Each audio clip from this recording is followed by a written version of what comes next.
क्या आप पढ़ाई में फोकस नहीं कर पा रहे हैं या आपको बालों से जुड़ी कोई समस्या है? और क्या आपकी आंखों की रोशनी कम हो रही है या आपको आंखों से जुड़ी कोई समस्या हो रही है या फिर आपका पाचन तंत्र सही तरह से काम नहीं कर रहा है या आप तनाव के शिकार हो रहे हैं या फिर आप ब्रह्मचर्य में स्थित नहीं हो पा रहे हैं, यानी आपका ब्रह्मचर्य व्रत बार बार टूट रहा है। अगर आपको इनमें से कोई भी समस्या हो रही है तो आपने बिल्कुल सही वीडियो पर क्लिक करा है। इस वीडियो में हम बात करने वाले हैं शीर्षासन के बारे में। अगर आप रोजाना सुबह के समय 5 मिनट भी शीर्षासन करोगे तो इनमें से आपको कोई भी समस्या नहीं होगी।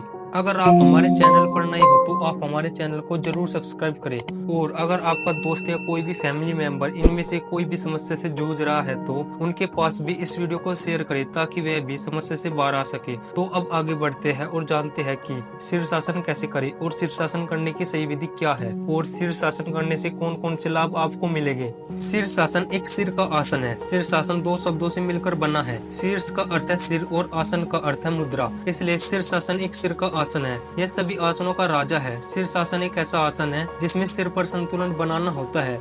यह आसन करना थोड़ा मुश्किल होता है, लेकिन सीखने की अगर दिल से चाह हो तो कुछ भारी नहीं होता। अब देख ले कि आप अगर रोजाना 1 से 2 मिनट तक शीर्षासन करोगे तो आपको कौन कौन से लाभ मिलेंगे। कहने का मतलब यह है कि 1 से 2 मिनट तक रोजाना शीर्षासन करने से आप कौन कौन सी बीमारी से बच सकते हैं। शीर्षासन करने का पहला फायदा है, रोजाना 1 से 2 मिनट तक शीर्षासन करने से आप हर प्रकार के तनाव से छुटकारा पा सकते हैं, क्योंकि शीर्षासन करने से आप आंतरिक रूप से शांत हो जाते हैं। अगर आप चिंता तनाव से घिरे हुए हैं तो आप रोजाना 1 से 2 मिनट तक शीर्षासन जरूर करें। शीर्षासन करने का दूसरा फायदा, पाचन अंगों पर सकारात्मक प्रभाव पड़ता है। जब गुरुत्वाकर्षण का प्रभाव आपके पाचन अंगों पर पड़ता है तो अटके हुए पदार्थ की गति तीव्र हो जाती है तथा फंसी हुई गैसें बाहर आने लगती है तथा महत्वपूर्ण पाचन अंगों में रक्त का प्रभाव बेहतर होता है, जिससे पोषक तत्वों का अवशोषण बेहतर होता है तथा आपकी कोशिकाओं तक उनकी पोषक तत्वों की आपूर्ति बेहतर होगी। शीर्षासन करने का तीसरा फायदा, आंखों से जुड़ी कोई भी समस्या नहीं होगी। शीर्षासन करने से आपके सिर में ज्यादा ऑक्सीजन और पोषक तत्वों से भरपूर रक्त पहुंचता है, जिसका मतलब यह है कि आपकी आंखों तक ज्यादा ऑक्सीजन और पोषक तत्व पहुंचते हैं, जिसका फायदा यह होता है कि आंखों से जुड़ी कोई भी समस्या नहीं होती।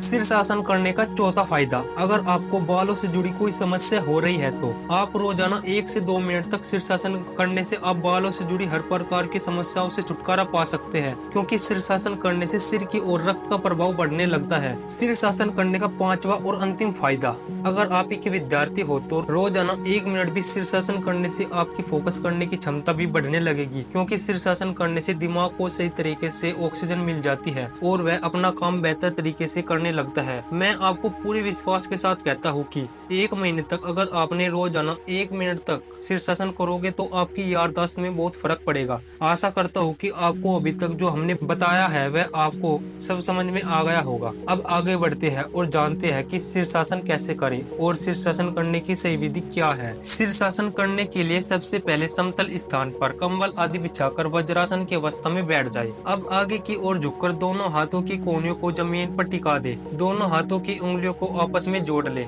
अब सिर को दोनों हथेलियों के मध्य धीरे धीरे रखे, सांस सामान्य रखे। सिर को जमीन पर टिकाने के बाद धीरे धीरे शरीर का पूरा वजन सिर पर छोड़ते हुए शरीर को ऊपर की ओर उठाना शुरू करे। शरीर का भार सिर पर ले, शरीर को सीधा कर ले। बस यही अवस्था को शीर्षासन कहा जाता है। यह आसन सिर के बल किया जाता है, इसलिए इसे शीर्षासन कहते हैं। लेकिन अगर आपको इस तरह से शीर्षासन करने में तकलीफ होती है तो आप पहले दीवार के सहारे शीर्षासन का अभ्यास करें, और जब आपका दीवार के सहारे शीर्षासन का अभ्यास अच्छा हो जाएगा तो आप इस तरह से शीर्षासन का अभ्यास करें। और अब अच्छे से समझ ले कि शीर्षासन का अभ्यास किसे नहीं करना चाहिए। यदि आप पूर्ण स्वस्थ नहीं है तो इस आसन के अभ्यास को न करें। जिस व्यक्ति को ब्लड प्रेशर की शिकायत है वह भी इस आसन को हरगिज न करे। आंखों से संबंधित कोई बीमारी हो तब भी इस आसन को नहीं करना चाहिए। गर्दन में कोई भी समस्या हो तो भी इस आसन को न करें। आशा करता हूँ कि आपको यह पूर्ण मार्गदर्शन समझ में आ गया होगा। अगर आपको इस विषय से संबंधित कुछ सवाल है तो आप वीडियो के नीचे कमेंट बॉक्स में पूछ सकते हैं।